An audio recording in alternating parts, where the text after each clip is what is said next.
and I had no knowledge that Anakin will become Darth Vader. One of my friends, she said that before I went to watch episode 3, and I didn't believe her. Right? So just to give you some context, why my ranking will be in that way. Okay. Greetings and hello there, everybody. It's me, your beloved Star Wars dad, Nooch Too Good. We're here today again, Nooch and the Gerbil, and our famous and lovely special guest, bitdynasty. We love this guy. I'm so happy he's here. We were having a little personal conversation before, but bitdynasty, it's good to see you today. Hey, thank you for inviting me. It's always, fun and good to collaborate with fellow community members. It's always a good time. Hey man, it's great to have you. And Gerbil, how are you? You are returning from travels abroad, near and far and wide. You said you went to Hong Kong Disney? Yeah. I just circled the globe basically from the States back here to Asia and stopped off for 4 nights in Hong Kong. And a bit delirious because, as I was saying, I haven't slept in about 34 hours. So if I start talking about the wrong game, just virtually slap me. But yeah. Do they have Star Wars Land at Hong Kong Disney? Actually, I didn't see a single piece of Star Wars evidence there. It's just, it might be, I didn't get to the whole park, but Star Wars just doesn't have a big following here in China. And I know that Hong Kong is a special administrative region, but I include that as China. I got you. Okay. Well, we got a bunch of topics to cover today. I think the first thing for me that I wanted to talk to bitdynasty about was I really dig your channel, and you are the resource for this community for galactic challenges and conquest. You have a bunch of counter videos as well, but I just want, if it's okay with you guys, I wanted to just ask, a few questions to Bit about how the channel came about and what's going on. And my first question is, did you start off with the idea of this being what the channel is as a resource for galactic challenges, and then conquest came along later, but and counters, or how did the channel start and then develop over time? Yeah, I mean, it's probably similar like everybody else's story, right? You're in a guild, you complete an event or something, or you post a good score in a raid, and your guild might say, "Hey, how did you do that?" And you're like, try to explain them. They're like, "Well, I'll just make a video." And they go like, "Well, if I make videos for my guild, might as well put them on YouTube so other people can watch them." It's probably like we all started, right? And then, as the game progresses, then your kind of channel starts evolve. You kind of find things that you're passionate about, that you have more interested in, and just cover those bits of the game.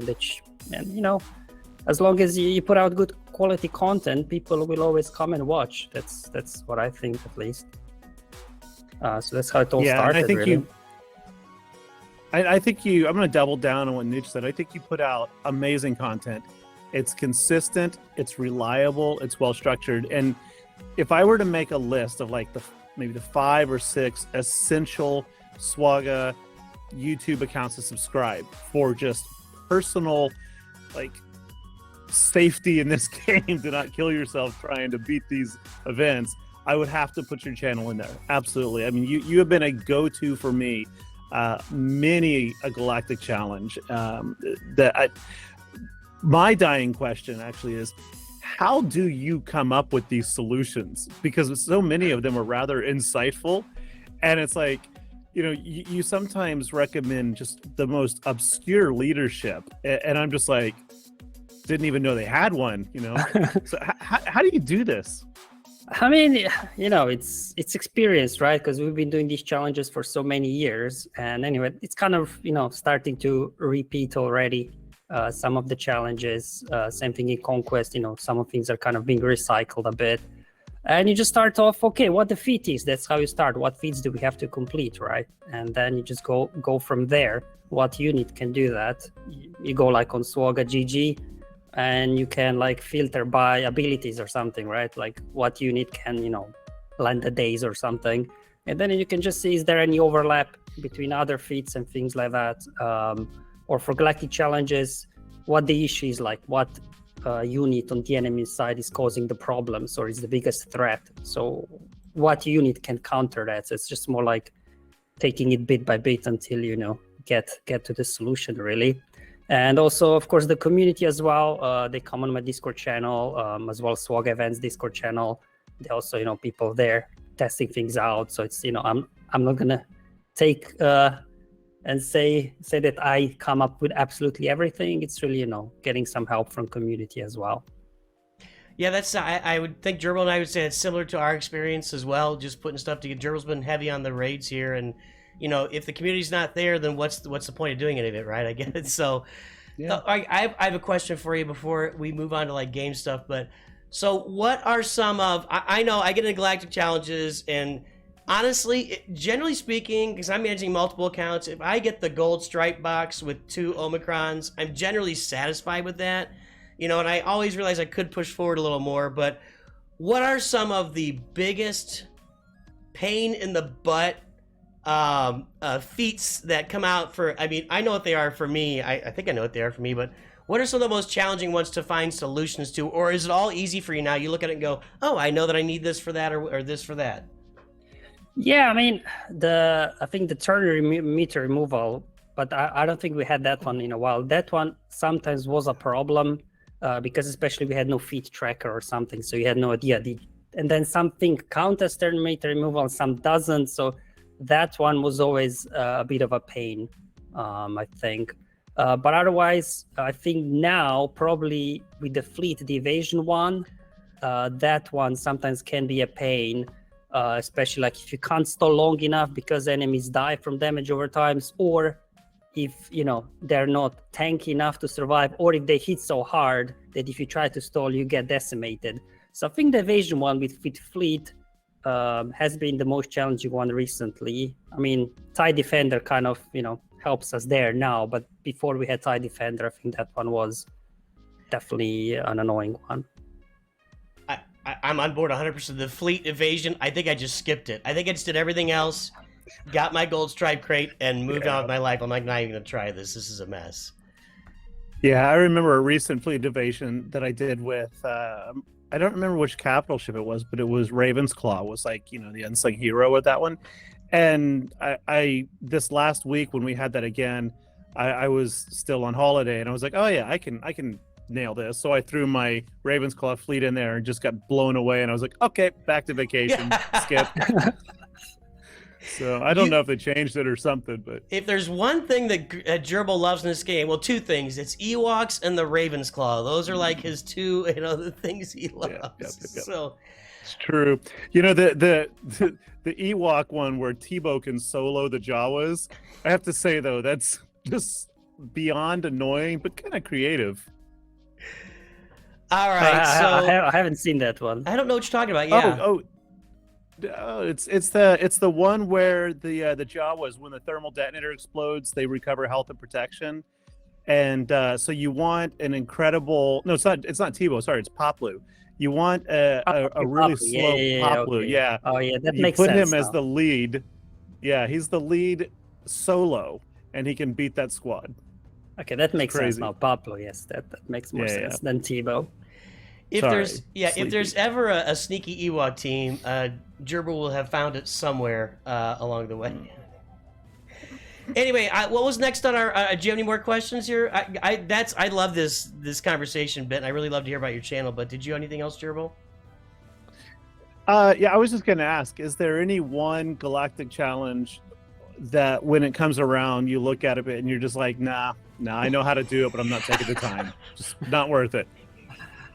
To be honest, all galactic challenges, when I look at it, because we get data mine ahead, I always look at the data mine, and all of them seem like, yeah, that should be fine, but then it comes around and suddenly the enemy is way faster than you expected, or they hit way harder than you expected. So it's always, in one way, more difficult than I expect, if you know what I mean, because on paper you're like, yeah, I'll be fine. Just like today's challenge, I just recorded it a couple of hours ago. They give us modifier that gives us counter chance, but then the enemy modifier says they can't be countered. And I'm like, why give us a modifier at all, right? It's like, what's the point? That's some good CG logic. I gotta say, Galactic Challenges have really held up as content in the game, and we don't talk about it a lot. You know, we talk about the big ones like Grand Arena and Conquest now, but and Conquest is kind of like the big version of Galactic Challenges, right? The global version of it. But Galactic Challenges themselves, I mean, if you really wanted to dial in and max those out, it really has held up as content over years now, and it looks like it's not going anywhere either. No, it doesn't look like. They've just been tuning the difficulties. Like, I remember when, these launched, Galactic Challenges, I don't know how many years ago, it was like 3 years or something maybe. We were getting by with like Gear 8, Gear 9 characters, things like that. I remember we had Bounty Hunters and we had Gear 8 Grief, Gear 8 Mando. That was a thing. But now it's like, nah, man, get that stuff out of here, right? So Right. they've definitely been tuning the difficulties up lately, which, I guess it's to be expected. I mean, because, we do all have now bigger rosters and more powerful And units than we had before. And Relic 10's right around the corner, probably. So, yeah. Everybody's so excited about that. Aren't we? Okay, I think our I'm next, and struggling. please Go keep ahead. me, I can't pull up my Discord because you guys are on that monitor, but, so I think our next topic is Darth Bane, is that right? Oh, Darth Bane, Bo-Katan, Darksaber. So, as I've been on holiday, I'm going to let you guys take the lead on this. What do y'all think about him? I think we agreed before we started the video, none of us have unlocked either. I mean, nobody's unlocked Darth Bane at all yet, but he's coming up, but nobody's unlocked Bo-Katan here. Yeah, and she seems interesting, maybe not exciting, but I don't know. But Darth Bane to me, I heard Sanjita had an interesting point about Darth Bane, was like, if he's just going to replace Watt, I mean, it's kind of nice. Maybe he'll elevate Sith Eternal, maybe he'll actually make him better. But if he just kind of ends up being just a replacement for Watt, then it's not all that exciting. I mean, it's cool, and you'll have Watt available to use somewhere else, which is kind of cool, but, maybe, I don't know, you can throw him in an SLKR team or something. But if he's just kind of a flat replacement for Watt Tambor for Sith Eternal, then it's not that big of a deal. But if he's an improvement on that, then it could be really exciting, and maybe you see some Sith Eternals on defense or something. Yeah. I mean, for Bo, we'll start getting some data now, right, when Grand Arena started. But initially, she looks like a gas level team, I guess.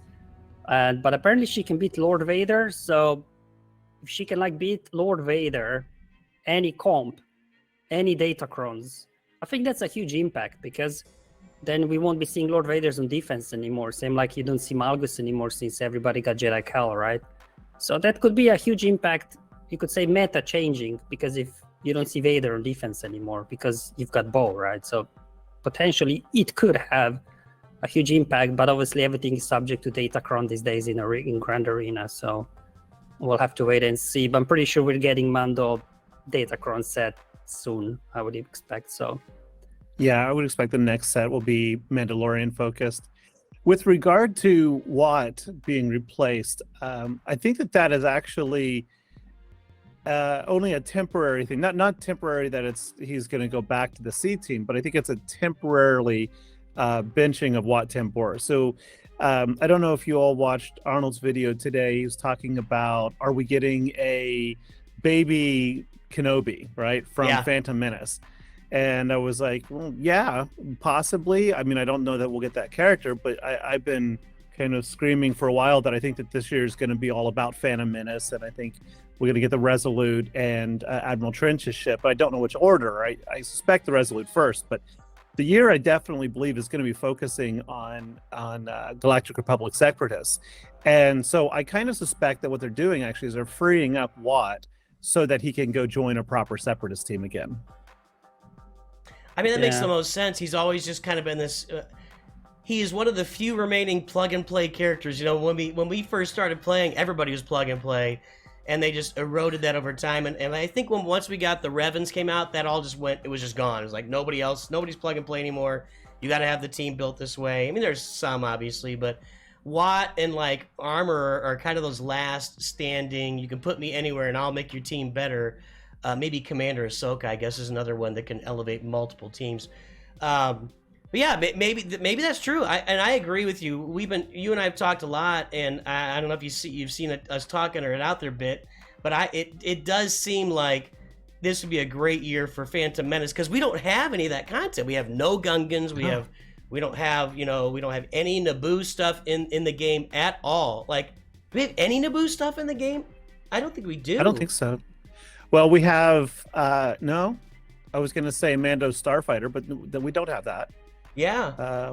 And we don't have just a straight up, gold or yellow Naboo Starfighter either. So we'd love to have that stuff in the game. So yeah, I mean, it's sorry to jump in. Also, yeah, for Darth Bane, I actually had a look at his kit a little bit. Normally, I don't read too much into it until character comes out, but I prepared myself for today. So yeah, I'm on that. Like, if he only replaces Watt, that's not a huge impact. But I believe there is potential to do a bit more than that. Because you remember how we used to use Sith Eternal and Watt to go versus Rey. But obviously Ben with healing immunity shut that down. But if you bring in just the two of them, like Sith Eternal and Darth Bane, you gain extra health, extra protection. You're immune to ability blocks, immune to healing immunities, which means potentially we could go back to 2v5 versus any Rey comp, right? Because if they can put healing immunity on your Sith Eternal, also our ultimate charges a lot faster. I think it's got potential to, again, be able to counter Rey quite easily. If you're around the two of them only, I think that could be good. Like in terms of his leadership, I think he has some sort of General Grievous vibes, like he gets stronger as his allies die off. So it might be terrible on offense for banners, might be annoying on defense. I don't know, but because also, including all the Omicrons, he gains 100% their meter at the start of the battle, right? And then he's got an ability that increases cooldowns for 2 turns. But I suspect his AI will not be clever enough to start off with cooldown increase like Afra, right? But if it would, that would be a nightmare. That would be as well a nightmare to deal on defense, right? Yeah, Bane is a character that I have no emotional connection to, other than just a few references in some of like Clone Wars. There was a scene where Yoda just kind of blows him off, right? But so I really don't know much about the character himself. But from my understanding of the kid, and I did read it like 3 weeks ago, I guess, when it was released or something. It's definitely a character that I want to get, just because even if it's not an amazing character, to me it looks like it's going to be a fun one to play, like something that's actually going to be really enjoyable. Because so many of the characters, I think they're just like, yeah, it's got another pew pew, okay, great, but that's about it, right? He does a lot of stuff, yeah. Yeah, he looks like he's going to be fun, and I think he's going to be a pretty instrumental component in a future conquest. So I look forward to your vids on that. Yeah, and to speak up for the mid gamers that are out there that are still using Malgus on defense and everything. I think that Bane, for people that don't have Sith Eternal, can be we get back to plug and play. You can put him onto a lot of Sith teams, because people have Darth Trey and people have, and Trey is unique is where it's at. It's not in her leader. Her leader ability is great too, but her unique is where you put her on that team and. It could be really fun to see some things, see the fur fly with a lot of Sith out there. Yeah, or even just run him under Savage, just Savage leading him, because he gets a lot of bonuses if it's only 2 of them, right? That sounds cool. He's immune to health damage, health percent damage, and things like that. So thermal detonators, damage over time do nothing to him. He gains insane amount of defense and extra defense from Savage lead. So for those mid game players. Savage and him. Oof. Now I'm excited. Yeah, and now I'm a little worried. I don't want to have to face that. Yeah, but the thing is, you can't only put 2 units on defense, right? So I think he's not really going to be because the most powerful is his unique rule of the 2, where you're just supposed to have one Sith and another of him, right? So in a full team, you lose some of the bonuses that he brings. So I think putting him on defense, it could be a little bit annoying, but I just think he's gonna be a lot more useful on offense because of that, the undersizing potential. I wonder if CG would consider or is considering changing the defense rule then for them, so that you can place them, a line in the code that says, if Bane is one of only 2 Sith characters, then it overrides the defense rule. Or it'll just let us play solo Wampa on Yeah. defense. Oh, I would love that. Why not? I'll tell you what, think so many- when you're down in like Carbonite and Bronzium, a solo Wampa could be like put it in the back. That could be a real problem for somebody if they get back there and they don't have the teams for it. Oh man, I just unlocked my Wampa in my alt account, and he's gear 12 or she's gear 12, and I am absolutely getting mileage out of her right now. Like I'm throwing her up against full Relic 5 teams. Yep. Because when you're still down in those lower levels of GAC, a lot of people may have some decent Lightspeed bundles or whatever, but they haven't applied good mods yet. And so that Wampa, it's like, oh yeah, watch this, even at gear 12 with the Omicron. So that is an essential early game unit, no matter what. It's worth it. Just get the Wampa. Absolutely. 100%, man. And by the way, you just saw the big difference between Gerbil and I, which is why we do so well together. You mentioned Bane was Savage, and I was excited, and Gerbil was concerned. So that's kind of the... No.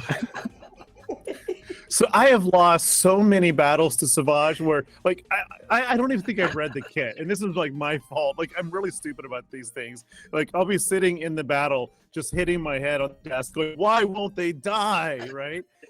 Yeah, I need to go read kits more often.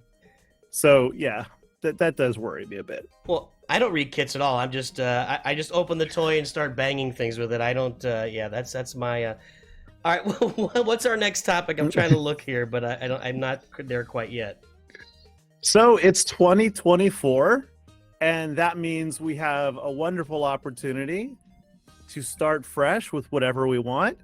And we were thinking about maybe sharing some of our 2024 wish list. We've already alluded a little bit to that, but what do you guys want to see this year out of Star Wars Galaxy Heroes? Maybe in terms of ships, characters, or maybe even like game mode additions or changes. Maybe 1, 2, or 3 of those. What do y'all think? How about you get us started, Bit? I got to go wake the boy up for school, so don't mind. I'll be back in 1 minute, but get us started, sir. Okay, sure. I don't know. I'm thinking because we are already now into Mandalorians with Bo-Katan. I would just like that they kind of finish a little bit what we still need to get. So get like a standalone Grogu, not with a droid, because we've seen him in action and he can stand on his own in a battle. But they could just make him like a mix of a Mon Mothma Hermit Yoda unit where he's not really doing damage. You can't target him.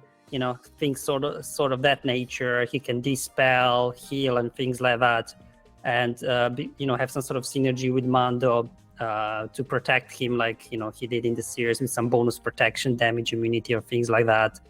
So just have lots of kind of Force-like abilities where you stun, dispel, and heal, like something like that. I think could be really nice.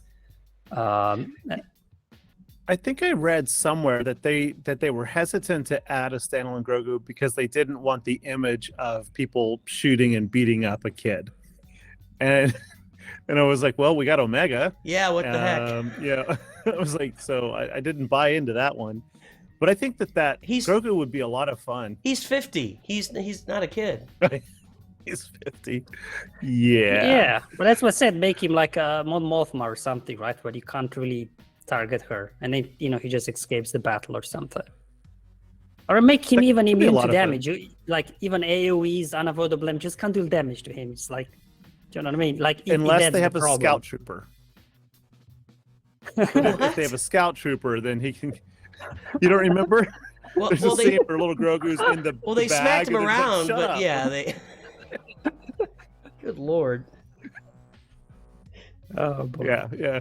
Free hits if it's a scout trooper. All right. Anyone else you would like to see in 2024?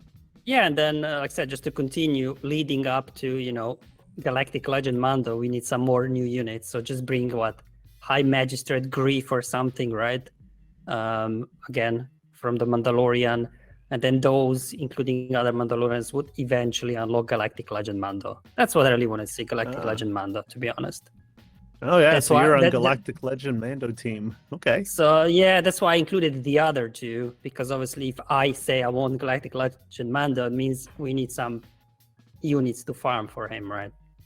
That's what I want to really see. So Are you on board with Mandalorian Fleet? Oh, absolutely, for sure. We need more gauntlets Okay. in the game. You know, every time I do a fleet speculation video or talk about it, everybody's like, no, the next capital ship's going to be Mandalorian. It And I'm won't be. like, It won't be. No, I don't think so either. People always reference is that season 4, right, of Mandalorian, where they did a symbol of fleet, and they had that. Free. Was I it season think. 3? Okay, season 3. And what class of ship was it that they had? They had stolen an Imperial. Was it it's like a destroyer or something? Like Yeah. cruiser. No, it wasn't like, a Star Destroyer. It was a Yeah, cruiser, I think. yeah, but it really. Yeah, I know Bosch Leia had like all of 3 minutes screen time, but their cruiser didn't last very long either, right? I mean, it went down burning quickly. So I think that would be a really awkward choice as a capital ship.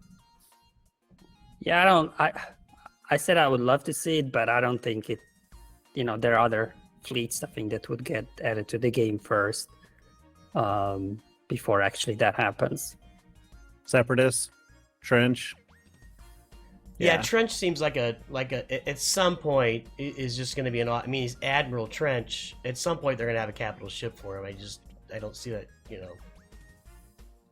Yeah, I can't really guess what's going on with ships next, because they kind of filled up all the fleets, so it's almost like they would have to get some new ships first to actually introduce a new capital ship, I think. That's true, and it's a real problem. Is we've got a lot of you just be using leftovers, like leftover Galactic Republic or leftover maybe Empire, and that's about it. The other fleets, like there's hardly any resistance ships, and there's like 4 resistance ships. First Order can't fill a full fleet. That's a real I have problem. a matrix. I've got a graphic, if I can find it. Maybe I can throw it in your Discord later.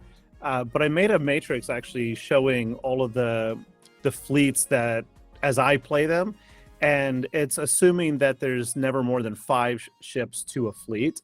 Then you can actually make a separatist fleet very quickly with only, I think, 2 new additions. And then you can make like a Resolute Jedi fleet, I think, with 3 more ships. And it's worth noting that almost all Jedi and Jedi Council members are pilots, as was the new Kelleran Back that we just got. So I fully expect that one of the next ships we see very quickly will be Kelleran. I'm also expecting a Grandmaster Yoda Starfighter. That would this be year. nice. But the problem with Galactic Republic ships is like, oh yeah, we introduced Marauder, so you can use him with endurance. No, he goes to Negotiator.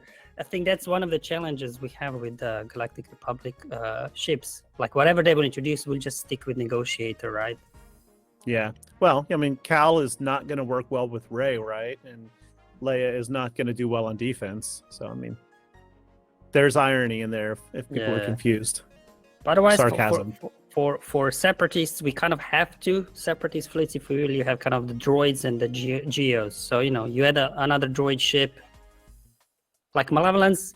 Do you really need reinforcements? You just keep summoning vulture droids. So then maybe Trench can take geos with a couple of new separatist ships. Asajj. Ventress needs her ship. So I think we'll get her. Dooku needs his ship too. Yeah. Yep. There you go. And I think those 2 with the geos, and you've got a fleet of 5. That's it. That's all you need. Yeah, Asajj and Dooku aren't like super utilized characters these days. They have their spots. But yeah, that'd be great to see them get ships, because then they come right back into utility in the game. So Yeah. And you got to think also too, at the end of the day, CG is doing this not so much for our enjoyment and satisfaction, but to make a buck for themselves. I mean, that's just the way it works. And there's a lot of, as you just alluded to, a lot of underdeveloped like Jedi Council members, like Eth Koth, Gundy. I'm losing them, but there's a bunch of them in the game already, enough to fill out probably 2 fleets of ships that don't have ships. I mean, even Jedi Knight Guardian, heaven forbid they do that one, right? Or Consular. I mean, like, who has a Jedi Consular past Gear 8 or Gear 10 realistically? we need an Ugnaught ship. Ugnaught. This is the way. Well, so we were talking about characters, and I love the Mando stuff, and I would love to see Grogu in game 2. For me, it's all about Jar Jar. I just want Jar Jar. I want to play with Jar Jar, and he's become legendary over time in the community. You know, when he first came out, we kind of found him annoying. He was trying to be funny, but he wasn't, and now he's just this legendary figure. And I mean, I do want Darth Jar Jar as well, but I don't think that's ever going to happen. But yeah, Jar Jar, and so with the thoughts of young Kenobi coming out or Padawan Kenobi, I'm all on board for Phantom Menace stuff, and I hope that we see a bunch of that content this year, because that would be a huge focus for me. But I agree, it's an issue with, you know, another Galactic Republic capital ship. Well, you need like 4 or 5 more ships in the game before you can even do that or even think about it. But yeah, so for me, it's that Phantom Menace. It's just I want a full Gungan team out there, and I want Jar Jar to do a bunch of passive stuff that's accidental and make things happen without him actually ever firing a shot at anybody, or maybe he shoots at his own team and they avoid. I don't know. I see a lot of confused and stuff on that team. I'm imagining the kit now. Jar Jar attacks doing special damage with a 50% chance to shoot an ally. Yeah. He inflicts confuse on his own team, and for every stack of confuse, you know, you apply 10% damage to the enemy team or something like that, you know? Oh, that would be hilarious. Yeah, or for each debuff. They could get very creative, yeah. Yeah. Yeah, for each debuff applied to your team by Jar Jar, inflict twice as many debuffs on the enemy team. Exactly. Oh, that would sincerely be fun to play. I would love that. I would love that. All right, so who else then, Nooch? Who else would you want to see this year? Honestly, that's it for me. You know, I wish they'd come out with an Endor Han and an Endor Luke in the game, but they clearly didn't. You know, they chose not to do that. I think that somewhere down the road we'll see them. I don't think it's gonna be this year. It's too fresh off of Leia, and they're not gonna give Leia a lifter, you know, 1 year out. I'm really curious. Not talking about characters. I'm curious for if we come out with a new game mode this year, or if they really retool like Territory Wars. I don't know if the big guilds have returned to playing Territory Wars pretty heavily, but TW needs a makeover in a big way, and I think they were talking about like 3v3 TW, which that doesn't seem like the makeover that it needs. No. But I also think about the Lightspeed bundles. What are these? You know, with my community, I'm big on new players, mid-game players, and we're starting to get into the end-game stuff too. But you know, these Lightspeed bundles are super impactful on my community, and I'm really curious to see what all the next Lightspeed bundles are and what comes out in them, and if they continue to tie in, do they start repeating some of these at some point? So I'm very curious for these Lightspeed bundles as the year progresses as well. So you think we'll get a Jedi Master Luke Lightspeed bundle? Well, they started. See, here's the thing. Like, if you look at the first set, it was you got everything for Rey, and you got everything for Starkiller, and you got most of the characters for Kylo. Then the second set was we finish off Kylo with the finalizer and then just the full Kylo bundle. And then we did a full BAM. So BAM was kind of the Starkiller of the second time around. And the Kylo stuff was kind of the Rey stuff for the first time around. And we get a partial, you know, Jedi Master Luke bundle, right? I mean, I had Leia Organa on my Hyperdrive account, and I'm actually putting a video out today with that Shadows of the Empire Lightspeed bundle. I'm already now. I just started Jedi Master Luke Journey yesterday, with a couple of fails on tier 3. It's bad, but I didn't think that tier was that hard. But also I'm like anyway. So because they put Leia and Biggs and Wedge, and those are the main ones I'm thinking of. Somebody else in there, but it leads right. So I wonder if they round off that Jedi Master Luke with some stuff. But the thing is, you're not gonna.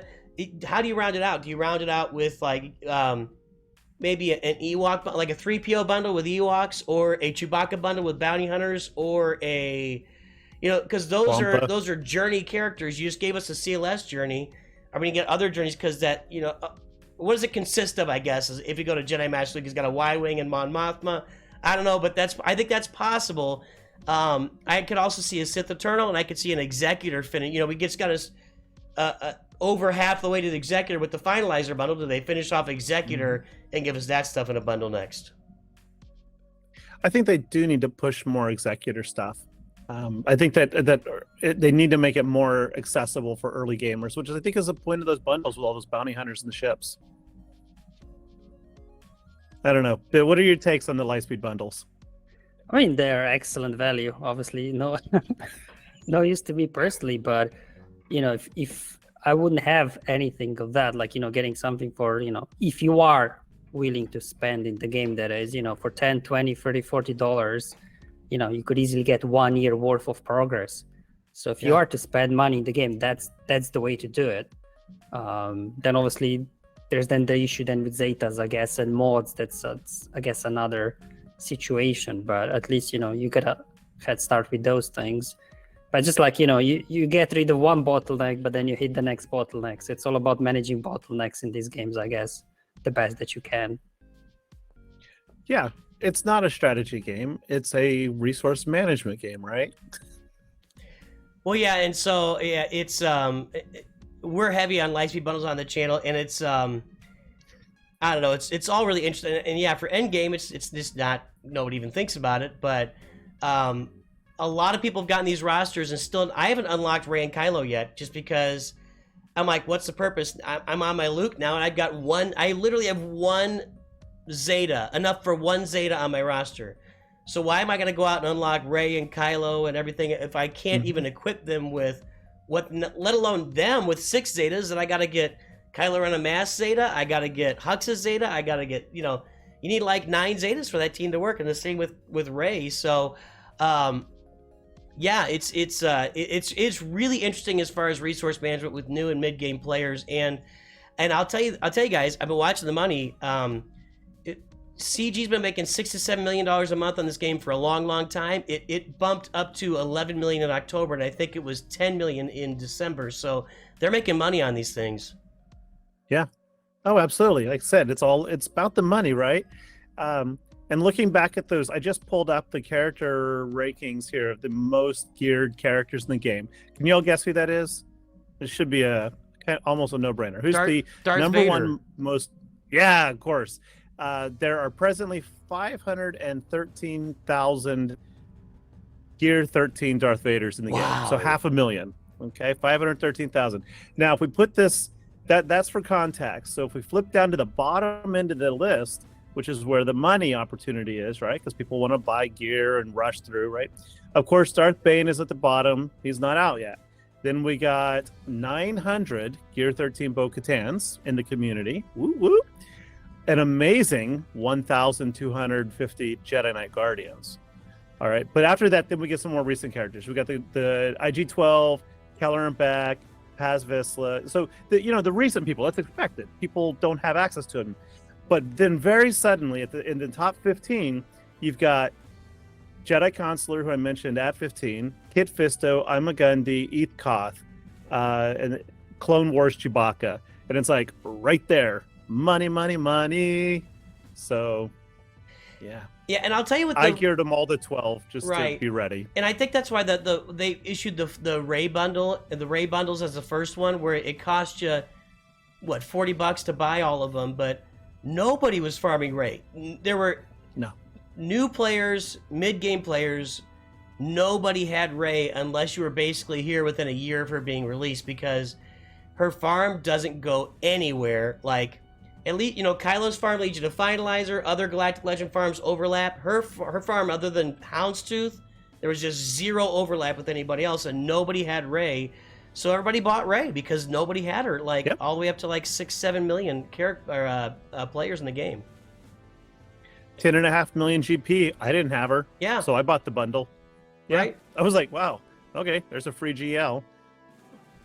All right. So, how are we doing on time here? Should we move on to the real moment of truth? Yes. How well does BitDynasty really know Star Wars? It's time. And do your visions align with the expectations of the community? Probably not. That's excellent. So, as every guest we have on the show, we ask that you steadfastly present your rankings of worst to best of the 11 Star Wars movies. And I know for the fans of my channel, I just got to remind you that this does not include Caravan of Courage or that other one. Nobody thinks it includes that. Oh, really? Okay. Okay. Yeah. So Skywalker series plus Solo and Rogue One. So Okay. what's the worst of them? What's What's the one you hate the most? Before I start going through my list, I'm not exactly a movie person, so I don't go to movies. I don't watch a lot of stuff. So the way I probably rank movies is going to be a lot different because of that. Like, I don't get into, does the story have any, holes in it? How good was direction? How good was it? I know. For me, just like, how does movie make me feel at the end of the day, right? That's how I rank them. And for me also, before I get into ranking, Star Wars is all about Jedi. I'm more like a light side person, okay? And also, I didn't really get into Star Wars until 2000 when I watched Phantom Menace. So I watched the movies in their order, and I had no knowledge that Anakin will become Darth Vader. One of my friends, she said that before I went to watch episode 3, and I didn't believe her, right? So just to give you some context why my ranking will be in that way, okay? I love that, by the way. That's great. And make sure you give spoiler announcements on that kind of a thing. Right? All right. I had to think about it because, again, I'm not a huge movie person, so I don't really rewatch movies that often. So I just had to go on Disney Plus and a little bit scrub through to remind myself what scene was from what movie and things like that, okay? So I kind of made a list. So for me, the worst Star Wars movie was Solo. While it was fun, there were no Jedi in it. So it's like Star Wars without Jedi, for me, it's not Star Wars. That's just me, okay? But you must love the Andor show. It was a very fun movie, though. Definitely. Okay. I enjoyed it from that point of view. But we're just ranking Star Wars movies. I'm not saying it was a bad movie. So okay? wait, before you go next, I'm laughing on the inside, man. I love this. You're like so hesitant to rank these movies. You're like, let me give you 5 reasons why maybe I shouldn't be ranking movies because I have this. I just love that you're really hesitant to say these things out loud. But I think this is great. And no, because I might have. I don't know, because communities sometimes they're very passionate about stuff. So I gotta be careful what I say. Oh no! The community's gonna do what they're gonna do. Yeah, don't be careful. Everybody's entitled to our opinions. Let's hear it. Go for it. Number 14. So then, no, 14, 10. Number 10, sorry. yes. So I guess no surprise, Rogue One. Oh, see, yeah, there's no Jedi. There is Chirrut as a Force user. That's why it's ranked above Solo. I'm so happy you said this. I love the scene where Chirrut is like going through the battlefield and he's just like, I'm one with the Force. The Force is with me. I'm one with the Force. The Force is with me. And he doesn't get shot, right? So I think that scene, I really enjoyed, like all the Chirrut moments when, he's interacting with the Force. I think I really enjoyed that. But otherwise, like if, for that movie, it was a good movie. I'm not saying it was a bad movie, right?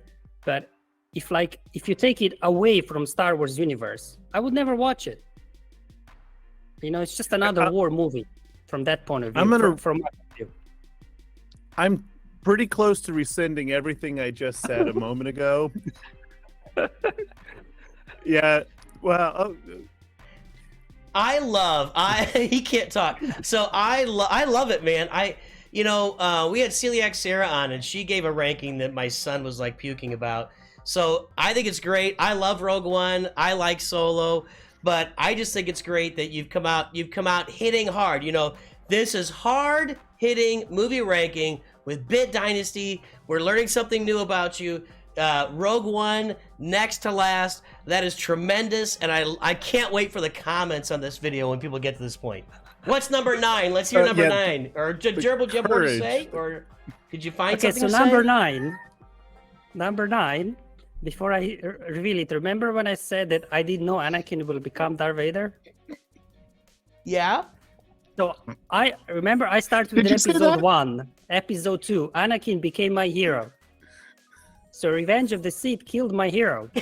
So therefore, I do not like it. So it's number 9, Revenge of the Sith, because they killed my hero Anakin.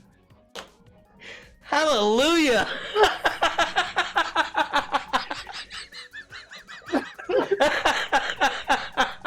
As I said, I rank movies differently. I gave you warning. I said it. My rankings are different. This is amazing. You are gonna. There are so many fanboys that are spinning. They're losing their minds right now. I love Let's it. hope I don't lose subscribers over there. Oh no. Wouldn't worry about that. But yes, I am definitely waiting also for the comments already. Now let me. I'll say this again. You're the only person I've ever met that didn't know that going into episode 3, and I think that's great. I didn't believe my friend when she told me. I just couldn't believe it. That is great. I'm like, and come on, he's the chosen one. He's the savior. He will bring balance to the Force. What do you mean he will become Darth Vader? I thought you were just teasing me. No, I love it. You go into it you're an adult at the time. You go in and you have that youthful innocence. That's so amazing, man. That's so amazing. Okay, so Yeah, ready? Gerbil kit. He has nothing. Give us what's number 8? What's number 8? So the number 8 is the Return of the Jedi for me. Okay. Because I'm definitely wanting to know why. Is this because they? Well, go ahead. Is it? well, I was hoping we would see more training of Jedi Luke, right? Like Luke, how he become a Jedi, but just kind of like the previous episode, just kind of he was still finding in the way, and then suddenly movie starts and he's this Jedi master with all these powers. But I really would like to see, how he got them, right? So those scenes were good, but it's just like I felt like that what was missing for me in that movie. So then the rest of the movie is just kind of like a war movie, right? Rebels, this and that, right? There wasn't like that many Jedi anymore at that point in history, unfortunately. As I said, Yep. Star Wars for me, it's all about the Jedi, really. That's where I'm coming from. That's what I said in the beginning, right? So. That's fair. I mean, I'm kind of anticipating now that number 7 you're going to say is A New Hope because they killed that sweet old Jedi guy. I don't know. Are we ready for number 7? I think we're ready. I think that Gerbil is not handling this very well. I think he has. Oh, I'm struggling. I mean, he's low on sleep. He just got home, and you just ranked Return of the Jedi number 8, and I mean that's like his favorite movie. So. That was my one.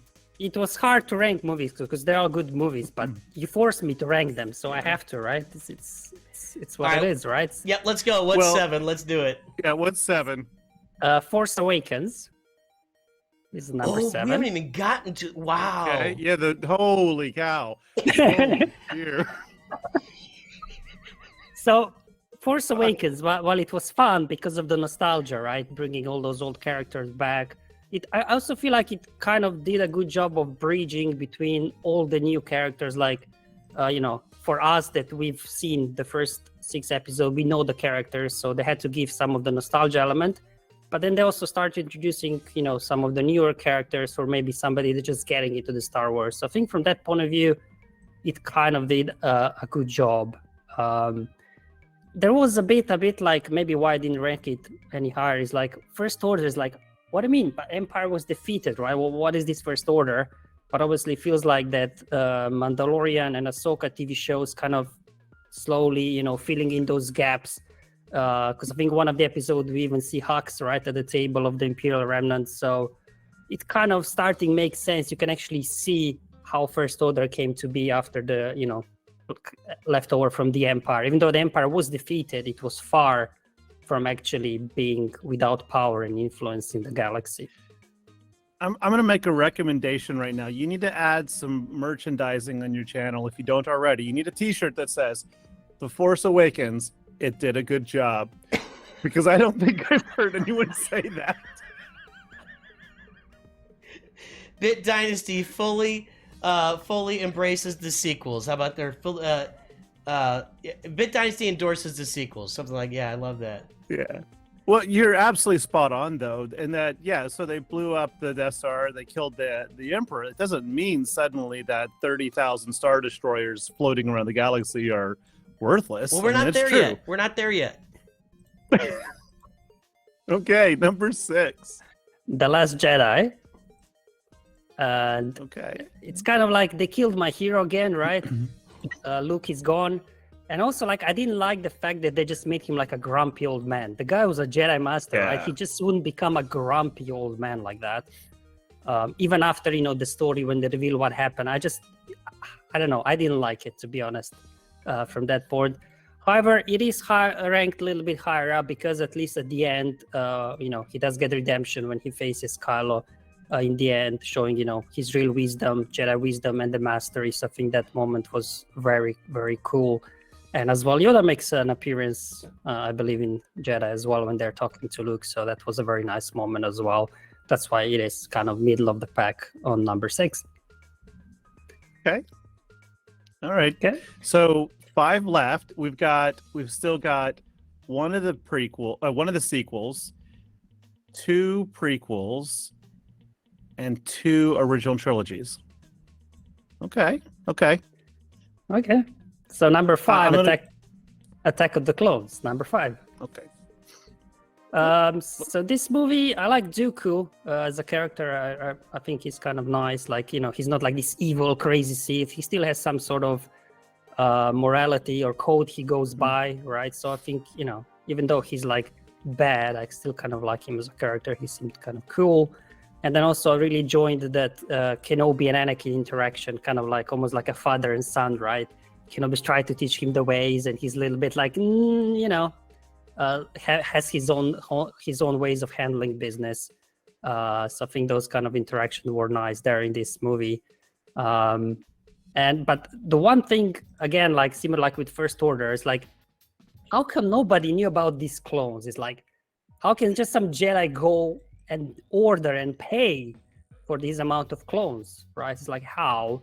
Well, obviously the TV shows, they try to fill in the gaps. It's still like, how come nobody knew about it? Like, that had to be like insane amount of credits. Somebody had to pay for this, and like nobody knew about it. So this is a bit like thing that I was struggling a bit with this movie. The only thing.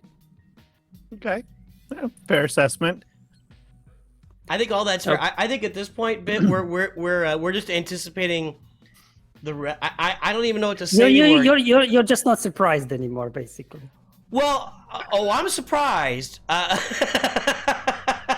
But I think the main surprise was at the beginning. So you got us wound up now. So let's go ahead to number 4. What's at number 4? Then the rest should be easy, right? So number 4, A New Hope. I really liked Ben there as a character. He was like a grumpy old man, like Luke or like Kenobi as well. In Kenobi show, he was a grumpy old man, right?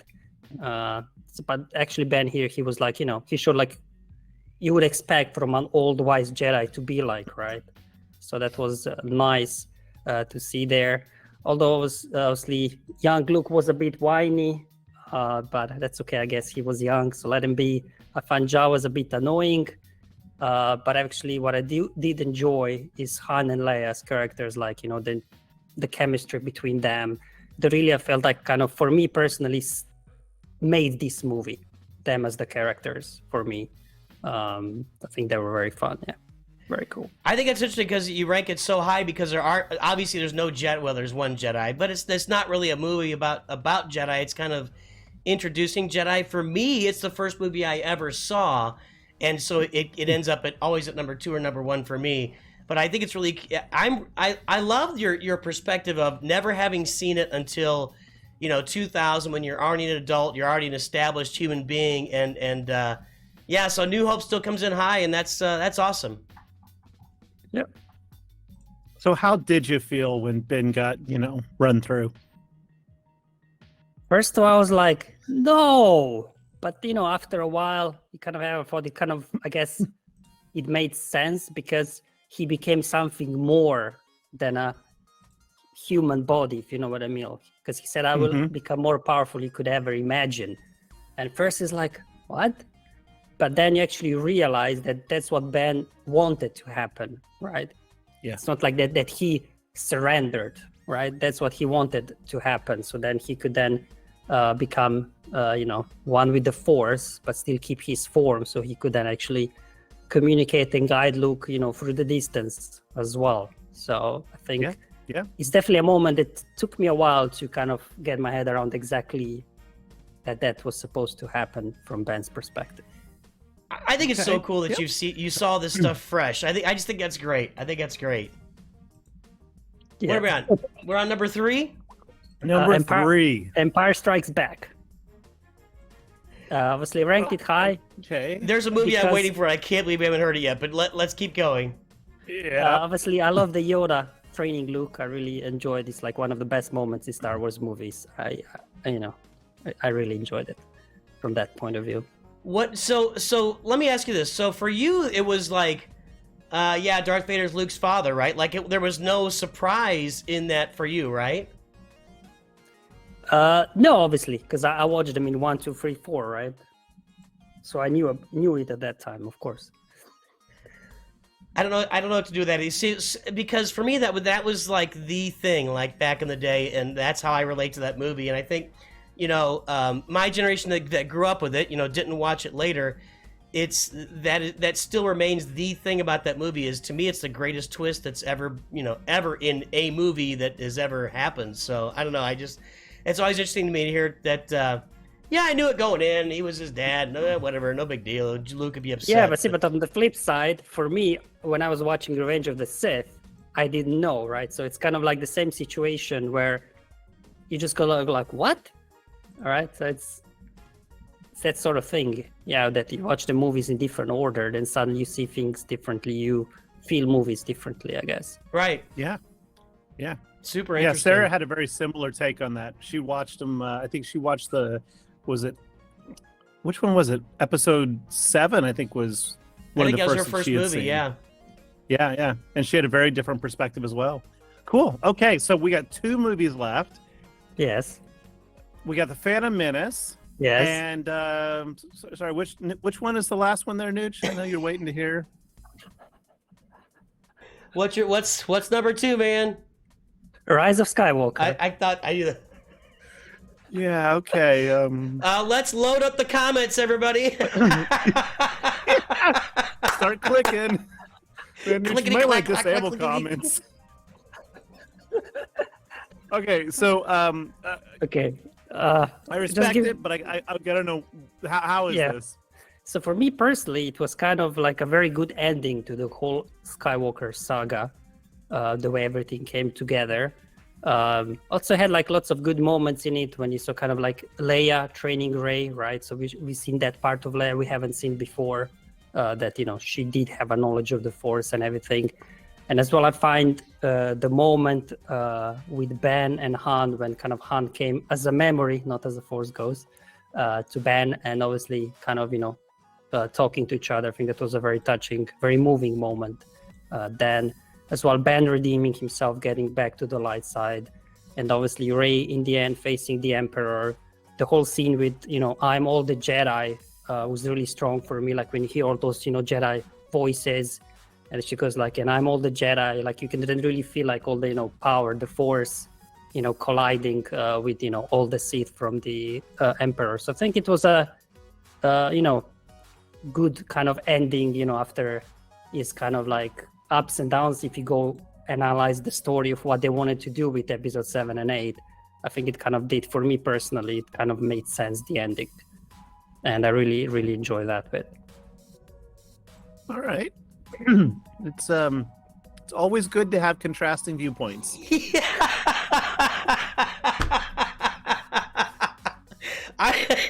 See, now I'm picturing people needing to get new keyboards after they respond to that one. Like they're just got and then it's maybe Best Buy will get a lot of visits over the weekend. I don't know. Yeah, well, I will say. Yeah, go ahead.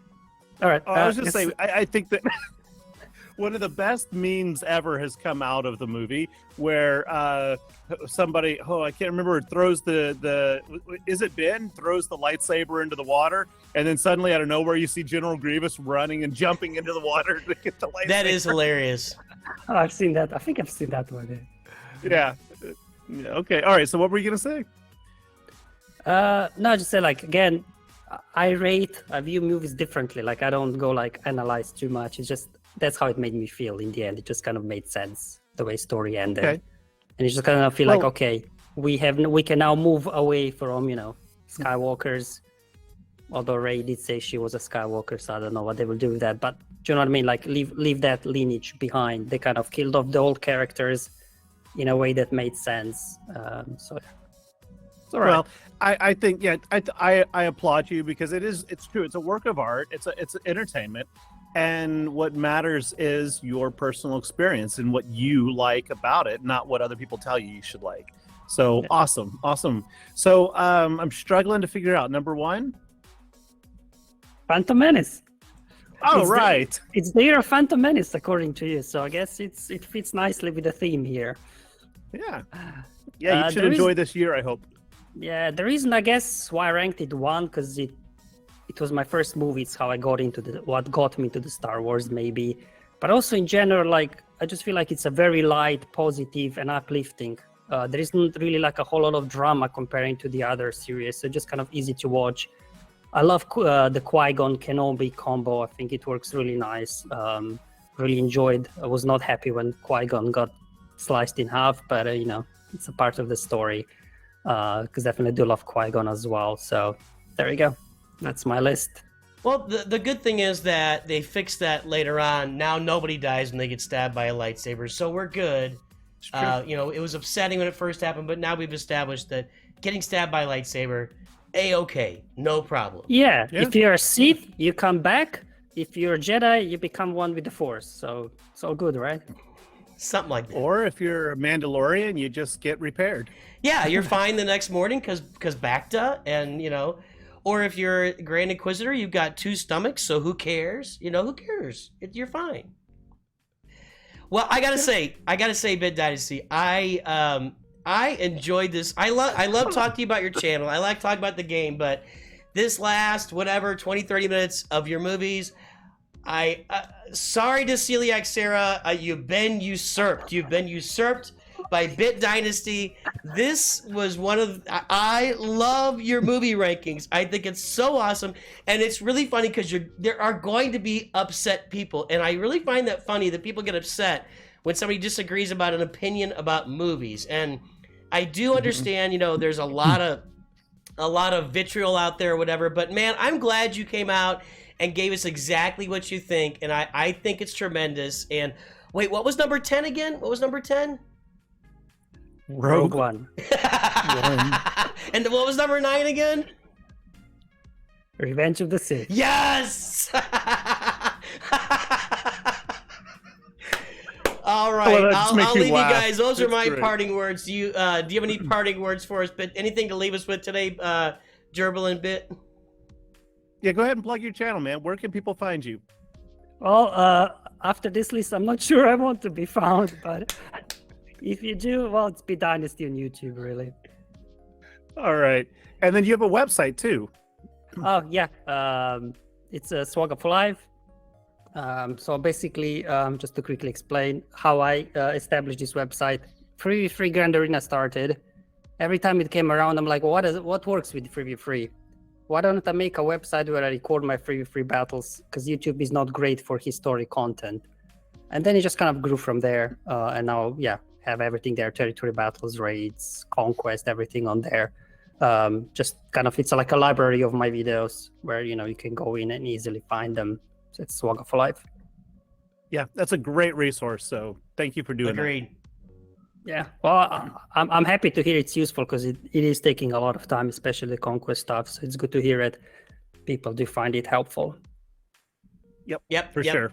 I think we can both relate to things taking a lot of time. I think a lot of times people don't realize when you're putting graphics together and really taking the time to put something solid together, the time involved is there's a lot of time involved. So Yep. real. Any parting thoughts, Gerbil? Sleep is good. Yeah, go get some sleep. Yeah, you deserved it. You earned it. All right, guys, we're gonna wrap this up today. I gotta tell you, and by the way, I fixed the too good, so it'll be good today. That's for Gerbil's edification. But it was great to have you on Bit Dynasty. Your content is amazing, and I'm so glad to meet you and talk to you today. I will look forward to let us know how many people leave your Discord server now that you've announced your rankings. I'm curious to know. But anyway, all joking aside, this is a lot of fun. I loved your movie rankings. We had a blast. Everybody, thanks for joining in today. We will talk to you soon. We'll be back here soon. Enjoy the game. And, of course, always remember, Nooch and Gerbil in Bit Dynasty too good, and I didn't fix it. I thought I had it fixed, and then I didn't fix the cameras on the screen, but, oh, Lord. Anyway, we're all too good.